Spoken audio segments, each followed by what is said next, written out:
What is up, everybody? Welcome to the Perfectly Blended Podcast. On today, we have an amazing episode for you with an interview with a psychotherapist. When's that coming up? Right now.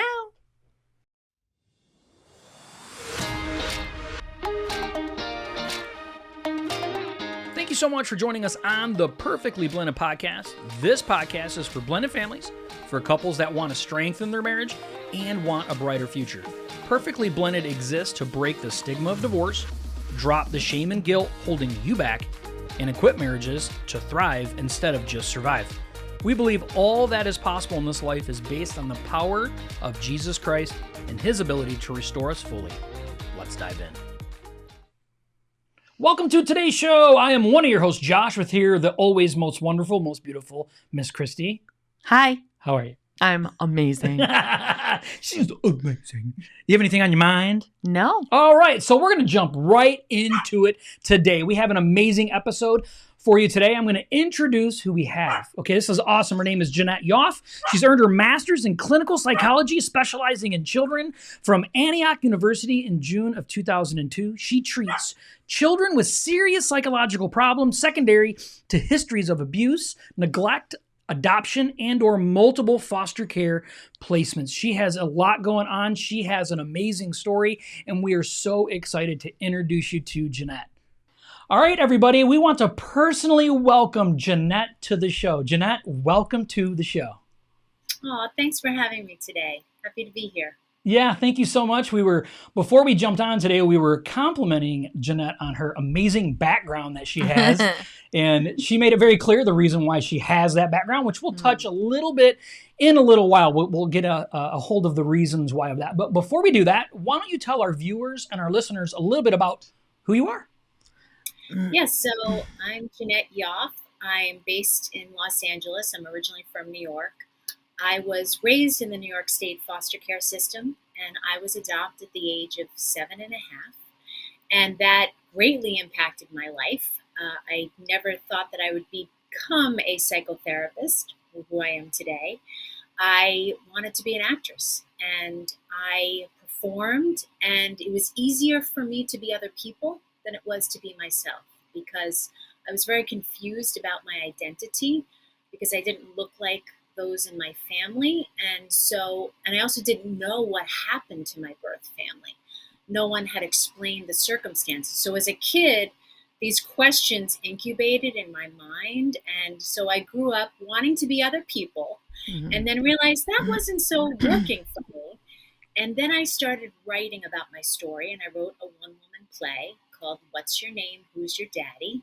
And it was about my whole experience, just growing up in foster care and looking for where is my birth family.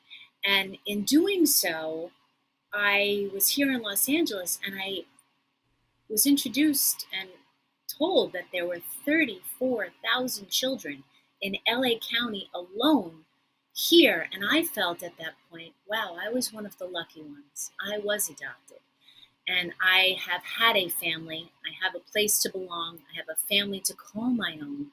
And it compelled me to become a therapist. I always loved working with children. I was a babysitter, working at gyms with kids, gymnastics teacher. So I really want to be a role model for children so that they know, yes, you're going to be okay. And I'm going to help you know more about your story. I'm going to help your parents understand your story, help parents become adoption competent, and really help us understand the compassion, the grief, and the loss that a child does endure growing up in foster care and or adoption.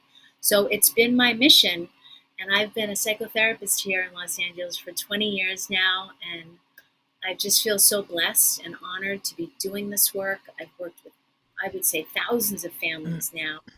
And I even wrote a book about interventions specifically targeting this population, because I did not see books out there. And my creativity came in, and I created interventions for kids through the expressive arts and coping skills bags, and helping them create a question box to hold all the questions that are incubating inside of them.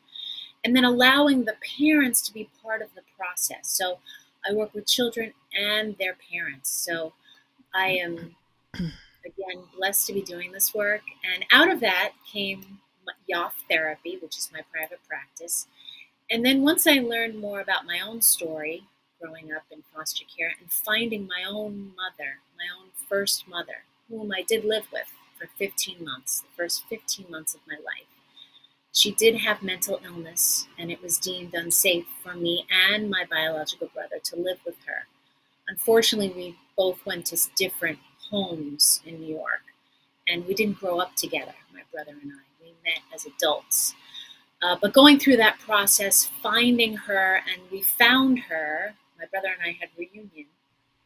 We found our mother, Celia, in Argentina, and she was living in a government facility for women with mental health issues. And I got to meet her, understand the difficulties and the challenges that she went through, being an immigrant from Argentina into New York and moving into New York City, and not having the language, the support system that she needed to be a mother. And what was really important for me is to know that she still thought of me, she still loved me and my brother, and I was wanted. And that for me was huge. And then out of that, I wanted to support other adult adoptees and adoptive families. So I created a nonprofit organization called Celia Center, named after my first mother. And we have free support groups, arts festivals, mental health conferences.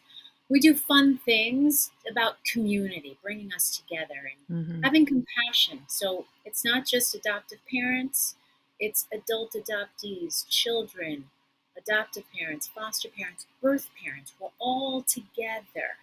We're not divided, because we really need to connect, understand each other's points of view, because we're all struggling in this process of understanding what is best practice when working with a child today. It's different. You know, kids can find their birth parents now on Facebook like this. Yeah. So I'm always telling parents, if you don't do the search, they're going to do it for you. So you want to get on board with that and know who their birth family is. But if it's unsafe, you know, there's also safety issues. We screen for those types of challenges, and we address that. But it's about helping kids with their identity, having them work through any unresolved grief and loss, and the questions that go into why would any mother not keep her baby?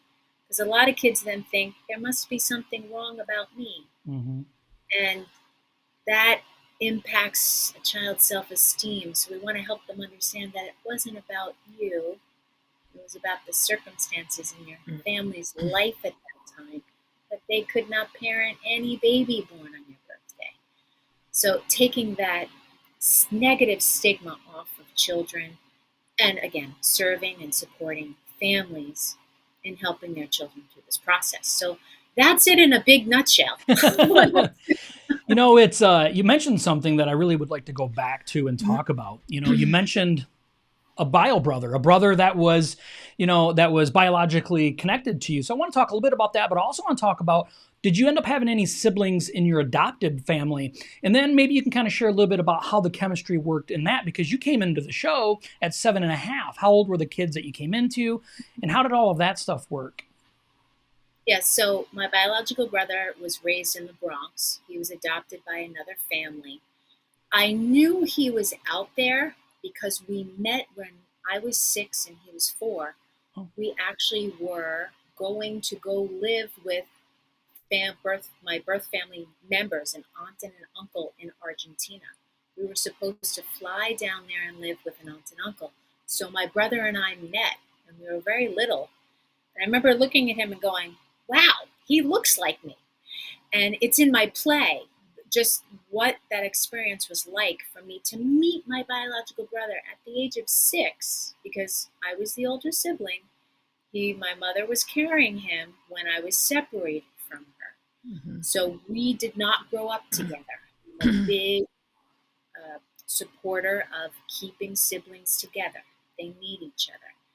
And so he searched for me, my brother, And I had searched for our birth father. And our birth father still lives in New York City. He's also traumatized by having a wife who had mental illness and then having 2 children be removed. That was very traumatizing for my father. So in that experience, my brother and I didn't know about each other. And when I found my birth father, he didn't write me back because it was very painful for him to acknowledge the loss and the guilt. So he wrote my brother back. My brother also found our birth father. And then my birth father put my brother and I together saying, your sister contacted me, but I didn't feel up to speaking with her. It was very, very hard. But here's her name, here's her address. I hope you both can see and meet each other. So we did. And that's how my brother and I met. We were in our 20s, and we met on top of the Empire State Building, of course, to make it an event to remember. And then growing up, I had 2 siblings. So I was the first to be adopted into my family. And then we adopted my brother, Seth, who was born drug exposed. And that impacted him in many, many ways. And my mother told me that the agency that I was adopted through had called her first with a baby. And at that time, this is the 70s, people wanted babies. They didn't want older children. Yeah. And like today, even there's so many older children between the ages of 3 and 5 and even older. Even adolescents are still looking to be adopted and have a home to belong to. So when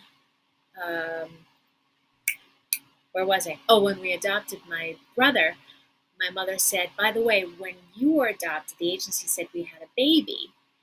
And then we said, oh, we have this other girl. She's 7. Would you be interested in her? My mom told me that she wanted a baby, but she couldn't stop thinking about what would have happened if I wasn't adopted. So I'm very grateful to my mother for adopting me, because honestly, I don't know where I would be, and I don't think I'd be doing this work, because thank goodness I was adopted at a ripe age. And so I tell families, if you really have space and love in your heart to adopt an older child, please do. I hope that I'm the poster child for children. We grow up, we can do amazing things with our experience and make a difference. And so after my brother was adopted, then we adopted a sister and we fostered another sibling. So I had a lot of experience.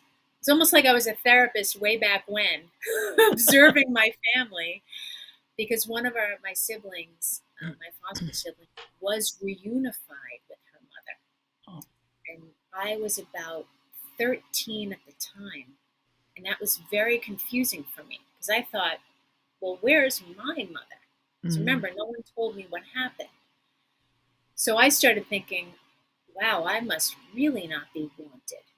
So it really impacted my self-esteem. So today, I really help parents tell the story of your child's birth story and adoption story. So it's not incubating in this space within them, that feeling of, am I less than? Am I unlovable? Am I worthy? Am I valuable?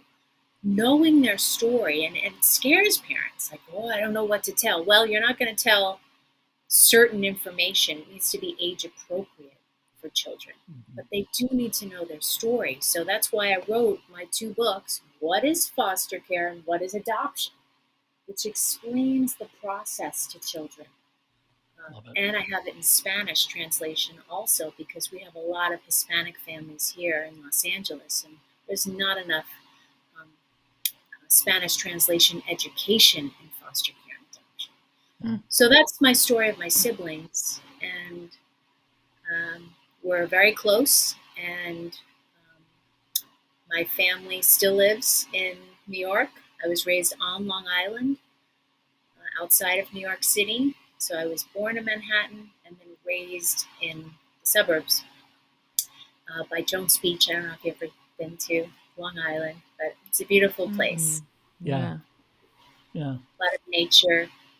So I have a question Yes. that you want to help kids that are being adopted, but you hear horror stories about kids that do get adopted, but they get adopted into another toxic family. Let's say, they were given up for adoption for non-toxic reasons, maybe, mental illness, things like that, because they wanted their child to have a better life. And then they get adopted into a family that is even toxic, let's just say. Maybe not necessarily physical abuse, but maybe mental abuse. Maybe they don't help nurture that you are wanted, you are loved type of. How do you help? Because adoption is part of blended families, and I believe a lot of adults don't realize that they're toxic when they're toxic too, as far as mental abuse goes. But how do you help kids with that, that they get adopted into a family? They're like, yes, I finally can feel wanted, but then they don't. Right. Well, we must work with parents. We must work with parents. And if I'm working individually with a child and they're telling me my parent is calling me stupid and dumb, well, we will parent the way we were parented. Yeah. And to parent a child who's been in foster placement or adoption, they do need a different approach. And the approach is an attachment approach. The relationship is very, very important. And understanding their big behaviors are communicating an unmet need.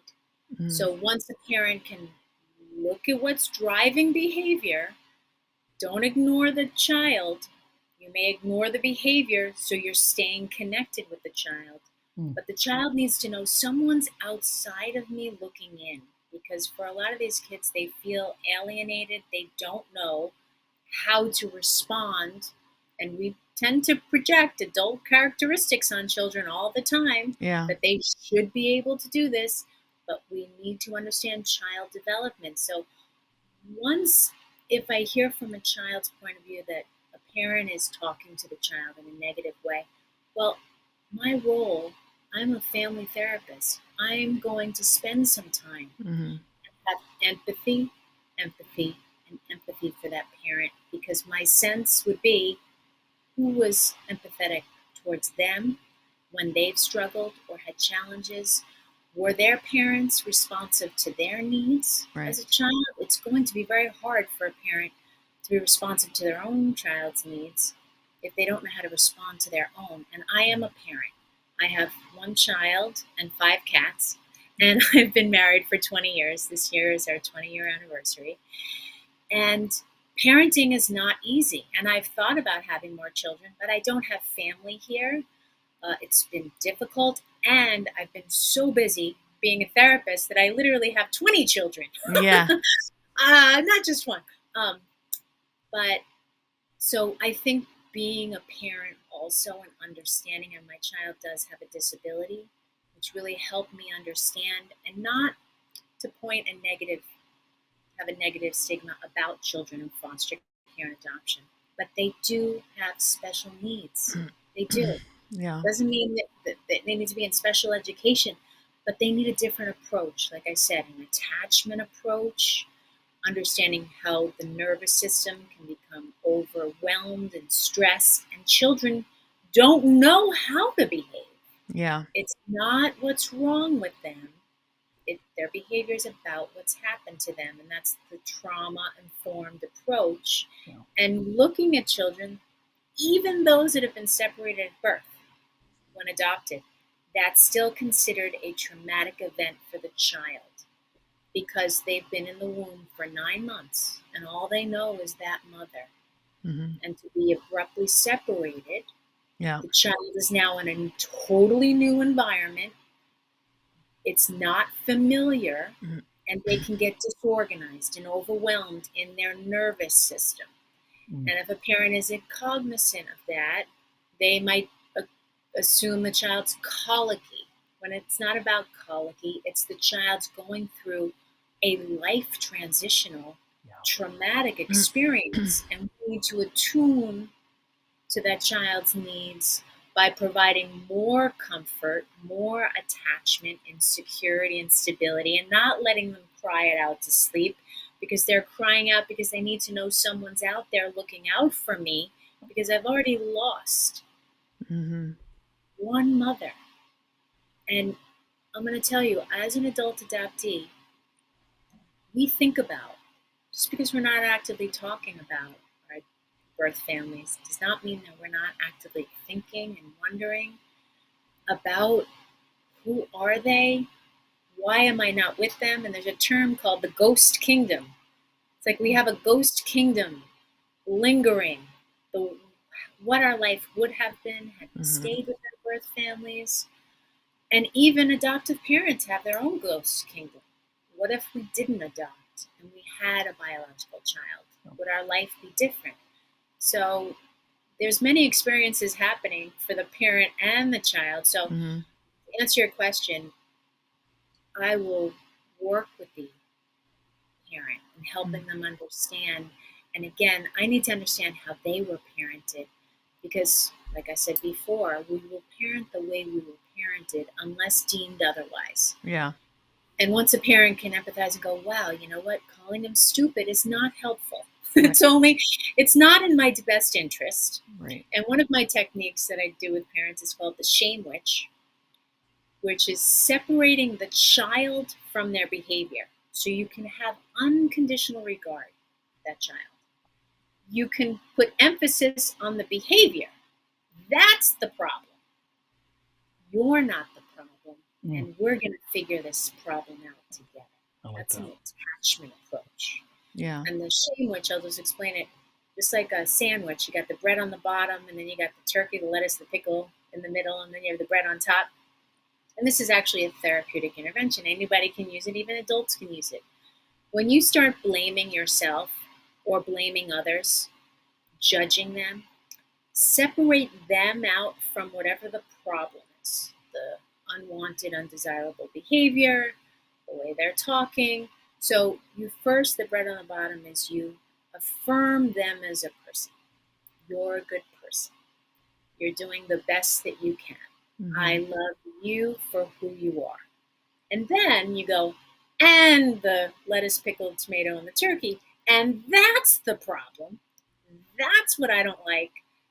That's when you talk to me like that, that upsets me. Or when you don't pick up your school bag, or when you don't do your schoolwork on time, that's what's frustrating for me. And then the bread on top is, you're a good person.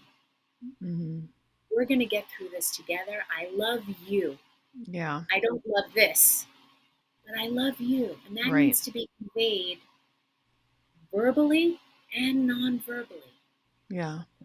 And so as a therapist, I also help parents understand their nonverbal cues. My foster mother, whenever I'd come to her, she'd do this. Oy. Like I felt like a burden. She didn't have to say anything. And I know she doesn't like to hear it if she sees this, but she did it. And it caused me tremendous pain to know that I can't come to her. And I'm a kid trying to figure this out. But I only imagined as I grew up and understood psychology, that's what happened to her. That's what her mother did to her. So of course she's going to do that to me. But nonverbals is your tone of voice, your facial characteristics, your gestures. You can see I talk a lot with my hands. Sometimes it's annoying for people, and I stop talking with my hands. I'm from New York. Your stance, like a lot of parents put their hands on their hips, right? Yeah. You communicating. I'm upset with you, right? So it's helping them be aware and just being more neutral in your stance and communicating again. I love you. I don't love this behavior. Let's figure that out together so we don't have to cause any more shame and blame and pain. Because kids are doing the best that they can with what they know. Yep. And a lot of kids need social skills. They need coping skills. So a lot of the interventions that I teach are DIY. So parents can do them at home. And that's in my other book, working with traumatized children, teens, and adults in foster care and adoption. There's a lot of DIY interventions in here. Oh, cool. And I have a YouTube channel called Jeanette Yoffe Speaking. Jeanette Speaking. Love it. About foster care and adoption, because I explain how to do these firsthand, how to do them in your own home, and they can really be used for all different kids in all different scenarios. Yeah.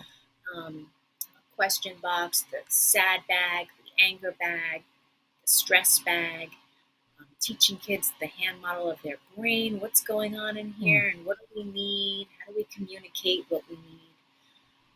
Just a lot of videos. I just did 12 things you should never say to an adopted person. That's one of my latest videos. Because people don't know, like when you go, wait, where are you really from? It's like, are we aliens? Like, we're from here. Just the questions that people say, because their own discomfort in knowing how to talk about adoption. Yeah. I've had people say, I wished I was adopted. And I go, no, you wouldn't wish that on anyone. Yeah. It's a painful experience, and it's hard. It's not easy. And we grow up with a lot of questions. So please don't wish that. Yeah. Right. Anyone. So things like that, educating, the world about adoption and how you approach all of these complex pieces, because there's a lot. It's complex. It's a lifelong journey. Yes. Yeah. Yeah. I think, Definitely. something that's been super helpful this whole episode is, you have an empathetic way. You have lived it, and now you care about carrying on what you've lived through and helping those that are experiencing it. And I think that it just shines through as you talk, and your natural teaching ability. You can tell, like, it becomes part of your conversation, and that is something that's special. And I'm sure that is effective throughout your work and through the books that you have written. And we're just, so excited for people to get their hands on those things, to be able to have healthier conversations with their families. And this is so applicable to blended families. So we want to, number one, thank you so much for being on the show. But more importantly, we really want to point people to you in your space of what you have going on, so they have an opportunity really to connect with these different resources you have available. So where would that be? Besides the YouTube channel. Yeah. So the YouTube channel, I'm on Twitter. I'm on there, and I'm always sharing, if I'm doing a conference or I'm doing another training. Celia Center is on Twitter, so we always post our support groups on there. So Celia Center, CELIACENTER.org. That's where all the support groups are. And we have a virtual arts festival up there. And then Yoffe Therapy, which is my therapy practice here in Los Angeles. We can see anyone in the state of California. I have 5 therapists on staff that I teach to be foster care and adoption competent. And so Yoffe Therapy is my website, YOFFE therapy.com. I'm on Instagram, Jeanette Yoffe, Facebook, Jeanette Yoffe. And I do the best that I can to post on media platforms, because I'm busy. I'm always doing a training, a new video. So stay subscribed to my YouTube channel. I'm always making fun stuff. I'm trying to just take the stigma out of it. Yeah. Just people understand the experience and go, oh, I didn't think of it in that way. And now I'm going to apply that principle to myself and all the blended families that I work with. Yeah. Love it. So, Love it. Well, we want to thank you so much for being on here. We'll make sure to put all the links in the show notes, so for our viewers and our listeners, they can have an opportunity to connect with you and all of your resources. But, we just really want to thank you for taking your time. You're busy, right? We understand, but we can tell that it matters to you to connect with other people and share what's been done in your life. And so we want to thank you so much for today. Oh, thank you so much, because it makes me feel so valuable, and I just again feel so blessed to be doing this work and helping so many families across the country. So thank you for all the good work that you're doing and bringing awareness to many different issues. Thank you. Yeah, thanks. What an amazing, amazing episode. Look, we're going to make sure we put all the links to connect with Jeanette in the show notes below. So you're going to want to make sure you go down and check those out and get connected. She has some stuff that is awesome. She just shared with us, she has this hour-long training on YouTube that's completely free.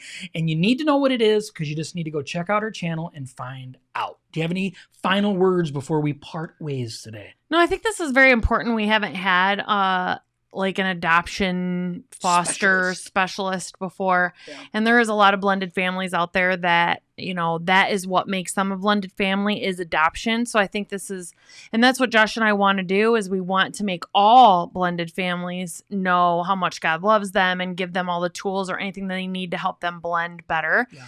And I think this is a very important piece that could get overlooked when it comes to blended families. So you definitely should check it out. Well spoken. So we want to thank you so much for being here. And if you have any questions, you can always direct message us. We'd be happy to connect with you in any special way. And we look forward to seeing you next Tuesday at 7. Bye.